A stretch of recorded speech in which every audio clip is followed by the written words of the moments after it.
हुज़ुबिल्लाहिमिनश्शैतानिर्रजीम बिस्मिल्लाहिर्रहमानिर्रहीम। मैं हूँ साजिद खान और आप देख रहे हैं 5 पॉइंट्स।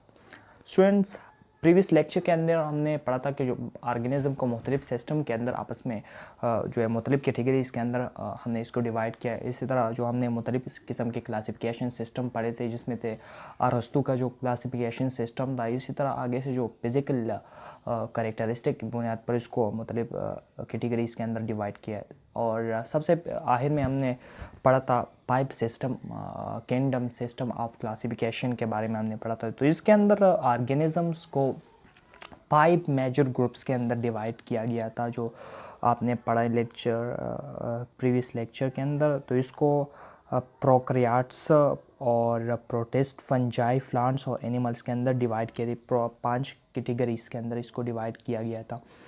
अच्छा, जैसे कि हम जानते हैं कि जो ऑर्गेनिज़म होते हैं वो सारे सेल से बने हुए होते हैं। Cell is the basic structure and functional unit of all living organism. ये जो बेसिक एक यूनिट होती है, जिस तरह की एक दीवार जो है वो ईंटों से बनी हुई होती है, इस तरह ये ऑर्गेनिज्म मुख्तलिफ किस्म के सेल आपस में ऑर्गेनाइज होके एक ऑर्गेनिज्म को बनाते हैं। तो इसी तरह जो सेल्स, 2 तरह के सेल्स हमारे साथ होते हैं। एक को हम प्रोकैरियोटिक सेल्स कहते हैं और दूसरे को हम जो कहते हैं यूकैरियोटिक सेल। तो प्रोकैरियोटिक सेल के बारे में हमने पढ़ा था कि इसके अंदर जो मेम्ब्रेन बाउंडेड ऑर्गेनेलिज प्रेजेंट नहीं होते, तो इसको हम प्रोकैरियोटिक सेल कहते हैं, और जिसके अंदर प्रेजेंट होते हैं इसको हम यूकैरियोटिक सेल कहते हैं। अच्छा, ये जो सेल्स होते हैं मुख्तलिफ तरीक़ों से जो है आपस में ऑर्गेनाइज होकर एक ऑर्गेनिज्म की बॉडी को बनाते हैं। जिस तरह तो यहाँ पे हम देख रहे हैं कि 3 मुख्तलिफ तरीक़ों से आपस में मिलके जो ऑर्गेनिज्म की बॉडी को बनाते हैं। तो इस तरह के ऑर्गेनाइजेशन, मुख्तलिफ किस्म की जो ऑर्गेनाइजेशन होती है, इससे जो ऑर्गेनिज्म बनते हैं इसको या हम यूनिसेलुलर ऑर्गेनाइजेशन हम इसको कहते हैं, या तो इसको कॉलोनियल कहते हैं, या मल्टी सेलुलर ऑर्गेनाइजेशन इसको कहते हैं। आगे से इससे जो ऑर्गेनिज्म बनते हैं तो इसको हम या तो यूनिसेलुलर ऑर्गेनिज्म कहते हैं, या कॉलोनियल कहते हैं, या इसको हम मल्टी सेलुलर ऑर्गेनिज्म कहते हैं। तो इस ऑर्गेनाइजेशन के बारे में हम मज़ीद पढ़ते हैं। और सबसे पहले जो है इसको 3 कैटेगरीज़ के अंदर डिवाइड किया गया। सबसे पहले जो है यूनिसेलुलर ऑर्गेनाइजेशन है, सेकंड पे है कॉलोनियल ऑर्गेनाइजेशन, और थर्ड नंबर पे जो है मल्टी सेलुलर ऑर्गेनाइजेशन। तो सबसे पहले हम पढ़ते हैं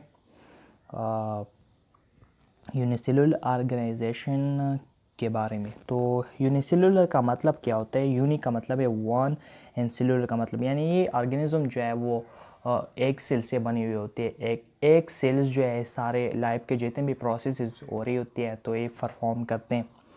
और एक सेल जो है ऑर्गेनिज्म की सारी एक्टिविटीज़ को चलाते हैं।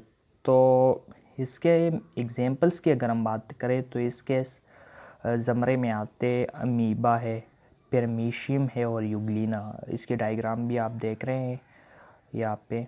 तो ये है amoeba and this one is paramecium and this is euglena। तो ये तीनों जो है वो यूनिसेलुलर ऑर्गेनाइजेशन के अंदर आते हैं, यूनिसेलुलर ऑर्गेनिज्म है। अच्छा, सेकंड नंबर पे हम पढ़ते हैं कॉलोनियल ऑर्गेनाइजेशन। तो कॉलोनियल ऑर्गेनाइजेशन के अंदर मुख्तलिफ किस्म के जो यूनिसेलुलर ऑर्गेनिज्म होते हैं वो आपस में यकसा रहते हैं, एक दूसरे से जुड़े हुए होते हैं और एक कॉलोनी को बनाते हैं। अच्छा, इसके अंदर हम देख रहे होते हैं कि हर ऑर्गेनिज्म अपना एक रोल प्ले करते हैं कॉलोनी के अंदर, और वो जो है वो एक दूसरे पर इन्हिसार नहीं करते। हर एक अपने लिए फूड भी तैयार करते, अपने लाइफ एक्टिविटीज़ भी करते, लेकिन एक दूसरे पे डिपेंड नहीं करते, एक दूसरे से इंडिपेंडेंट होते। अच्छा, इसकी एग्ज़ाम्पल हम अगर बात करें तो इसके ज़मरे में आते हैं वोल्वॉक्स, ये एक इल्जी है। तो ये कॉलोनीज़ के अंदर रहते हैं। यहाँ पे आप देख रहे हैं ये एक वोल्वॉक्स है, ये है, ये है, ये है, सारे मिलके एक कॉलोनी को बनाते हैं। यहाँ पे आप देख रहे हैं। और ये हर एक अपना फंक्शन परफॉर्म करते हैं कॉलोनी के अंदर। अच्छा, थर्ड नंबर पे हम देख रहे हैं कि हमारे साथ है मल्टी सेलुलर ऑर्गेनाइजेशन। मल्टी का मतलब है मैनी एंड सेलुलर, यानी इसके अंदर मुख्तलिफ मैनी सेल्स होते हैं और ये आगे से ऑर्गेनाइज होकर एक मल्टी सेलुलर ऑर्गेनिज्म को बनाते हैं। अच्छा, ये किस तरह ऑर्गेनाइज होते हैं? तो सबसे पहले सेल्स आपस में जो है वो मुख्तलिफ़ किस्म के जो ये सेल्स होते हैं आपस में कंबाइन होकर एक टिशू को बनाते हैं। आगे से मुख्तलिफ़ टिश्यूज़ आपस में मिलकर एक ऑर्गन को बनाते हैं और फिर बहुत सारे ऑर्गन्स आपस में ख़ास तरीके से मिलके एक ऑर्गन सिस्टम को बनाते हैं। और इसी तरह मुख्तलिफ़ जो बॉडी के अंदर सिस्टम्स होते हैं वो आगे से एक पूरा का पूरा ऑर्गेनिज्म बनाते हैं। इस तरह से जो है एक ऑर्गेनिज्म बनता है। और इसके एग्ज़ाम्पल की अगर हम बात करें तो ये है हमारे साथ मल्टीसेलुलर ऑर्गेनाइजेशन के अंदर क्या क्या आते हैं। तो इसके अंदर प्रोग आता है जो क्या होती है, मेंढक होती है, मस्टर्ड जो सरसों का होता है और ह्यूमन। इस तरह मुख्तलिफ़ किस्म के जो ऑर्गेनिज्म आते हैं जो बहुत सारे सेल से बनी हुई होती है। तो ये था कुछ एग्जांपल इसके बारे में। और ये जो है इसके बारे में हम अच्छा स्टूडेंट, तो मल्टीसेलुलर ऑर्गेनाइजेशन के अंदर हमने पढ़ा था कि मस्टर्ड इसके ज़मरे में आते हैं। तो मस्टर्ड के बारे में हम कुछ इंट्रोडक्शन पढ़ते। इस तरह का जो क्वेश्चन होते हैं, मस्टर्ड होते हैं, फ्रॉग होती है, मल्टीसेलुलर जितने भी ऑर्गेनिज्म होते हैं, तो इसके बारे में प्रैक्टिकल में मुख्तलिफ़ किस्म के क्वेश्चन आते हैं। तो यहाँ पे पढ़ना बहुत ज़रूरी है। तो मस्टर्ड प्लांट जो है ये सरसों का पौधा होता है और इसका साइंटिफिक जो नेम होता है, जो बुक्स साइंटिफिक जो बुक्स होते हैं इसके अंदर एक हम पढ़ते हैं, इसका साइंटिफिक नेम है, साइंसी नाम इसका है ब्रासिका कैम्पेस्ट्रिस इसका नाम है। अच्छा, इसको जो है हम सर्दियों में उगाते हैं और जब सर्दी ख़त्म हो रही होती है, जैसे कि at the end of February और at the first of March, इसको हम फिर काटते हैं। और इसी तरह जो है वो आगे से हम देख रहे हैं कि इसकी प्लांट बॉडी जो होती है, इसकी जो बॉडी होती है, इसको हम टू पर्पस के लिए इस्तेमाल करते हैं। इसी तरह इसको हम जो जब ये ग्रीन होते हैं, जो कच्चे होते हैं, तो इसको हम वेजिटेबल के तौर पर इसके लीव्स को और इसको जो कच्चे जो स्टेम्स होते हैं, ग्रीन स्टेम्स जो होते हैं, इसको हम एज ए वेजिटेबल भी यूज़ करते हैं। और इसी तरह जो इसके सीड्स होते हैं, तो इससे हम ऑयल को हम एक्सट्रैक्ट करते हैं। इसकी जो तेल होती है इसको मुख्तलिफ़ पर्पसेस के लिए हम यूज़ करते हैं।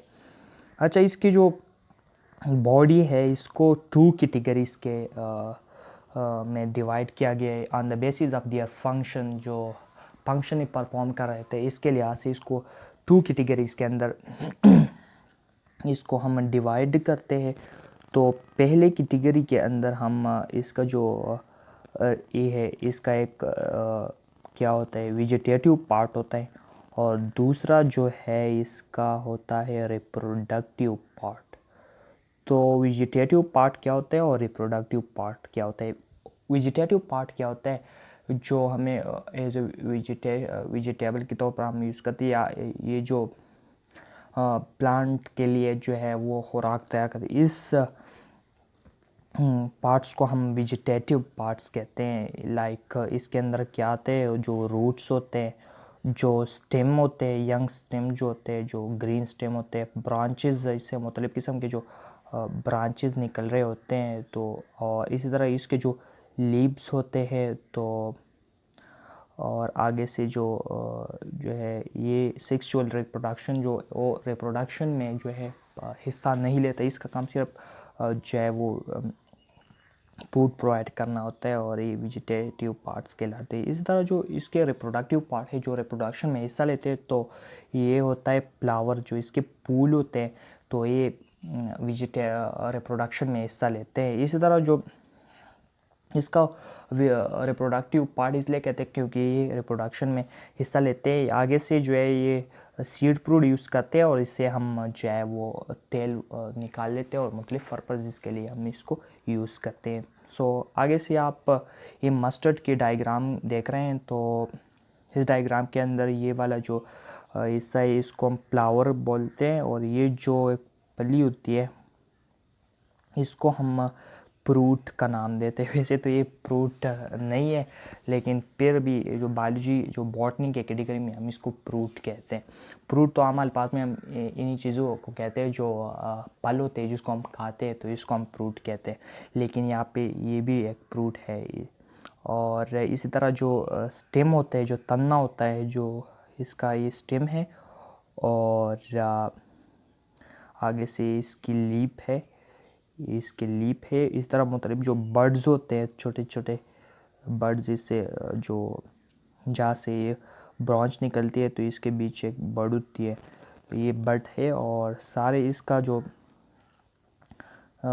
इधर जो आप देख रहे हैं ये छोटे छोटे नोड्स होते हैं, यहाँ पे होता है, यहाँ पे होते हैं, मुख्तलिफ नोड्स होते हैं इसके अंदर। अच्छा, जो दो नोड्स के अंदर जो फासला होता है तो इसको हम इंटर नोड कहते हैं। और इस तरह ये बट है। और अच्छा, इस सारे जो सिस्टम होता है तो इसको हम शूट सिस्टम कहते हैं। जो सारा का सारा जो है वो जो हमने पढ़ा तो इसको हम शूट सिस्टम कहते हैं। अच्छा, अब आता है जो इसका रूट सिस्टम होता है। तो इस रूट के अंदर जो एक मेन जो है रूट होती है तो इसको हम प्राइमरी रूट कहते हैं। और आगे से जो इससे फर्दर ब्रांचेस निकल रहे होते हैं तो इसको हम सेकेंडरी रूट्स हम इसको कहते हैं।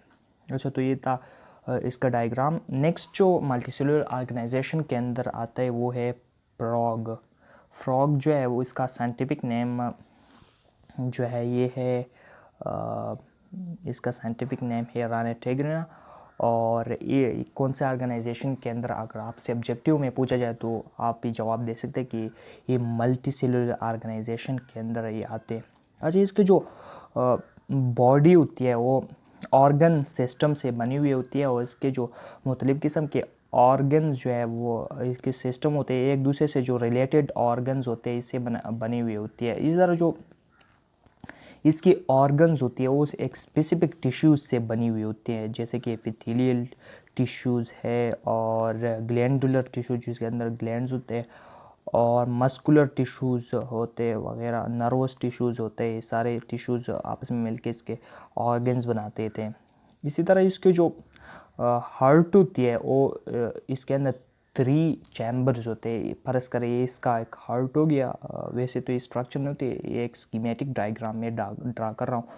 तो इसके जो है वो 3 चैम्बर्स होते हैं।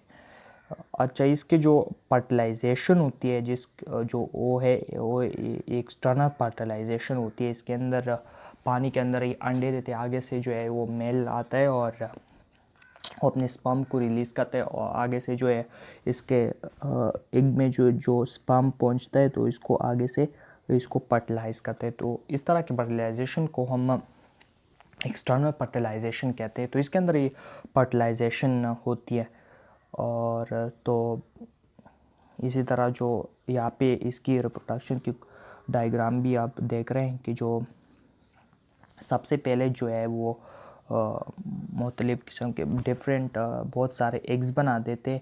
एग्स आगे से जो है वो टेडपोल बनाते थे, और टेडपोल और आगे से जो है ये बना देते हैं छोटे छोटे टेडपोल बनाते हैं। और इसी तरह जो है आगे से ये टेडपोल मैच्योर होके एक एडल्ट फ्रॉग को बना देते। तो ये था फ्रॉग के बारे में कुछ डिस्कशन। और सो इस लेक्चर से जो है हमारा फर्स्ट नंबर चैप्टर जो था इंट्रोडक्शन टू बायोलॉजी वो अख्ताम को पहुंचा। नेक्स्ट लेक्चर के अंदर हम सेकंड जो चैप्टर है सॉल्विंग अ बायोलॉजिकल प्रॉब्लम, जो हमारे साथ जो मुख्तलिफ़ किस्म के बायोलॉजिकल प्रॉब्लम्स अराइज होते हैं तो इसको किस तरह हैंडल करना है और फिर इसको किस तरह सॉल्व करना है, तो इसके बारे में हम नेक्स्ट चैप्टर के अंदर पढ़ेंगे। आज का के लेक्चर के साथ हमारा फर्स्ट चैप्टर अख्ताम को पहुंचता है। So thanks for watching and take care and goodbye. Hey there. Subscribe to my channel and also press this bell icon so you can get latest video notifications.